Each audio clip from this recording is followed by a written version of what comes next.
Posibleng lumabas ng Philippine Area of Responsibility bukas ang bagyong Esther na nagpapaulan sa extreme northern Luzon.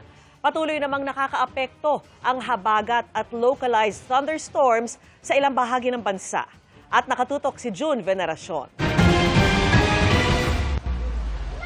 Kahit hanggang bewang ang baha, hindi nagpatinag ang mga sasakyang sumuong pa rin sa bahagi ng Sacred Heart Jerusalem Street sa Cebu City nitong Miyerkules. Ang mga rider, pilit na tinutulak ang kanilang mga motor sa nagmistulang ilog na lugar. Binahari ng bahagi ng Osmeña Boulevard.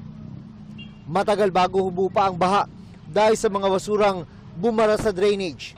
Pinagtulungan niyang tanggalin ng mga volunteer sa General Santos City. Lakas loob na tinawid ng isang tricycle ang rumaragasang ilog kahapon. Ligtas namang nakatawid ang rider. Binahari ng ilang bahagi ng Zamboanga City. Dahil naman sa iniwang putik ng magka-landslide, pahirapan sa mga motorista ang pagdaan sa bahagi ng Barangay Dato Wasay, Calamansig, Sultan Kudarat. Ang mga pababang sasakyan halos dumausdos na. Ang mga paakyat naman kinailangang tulungang hilahin para makausad.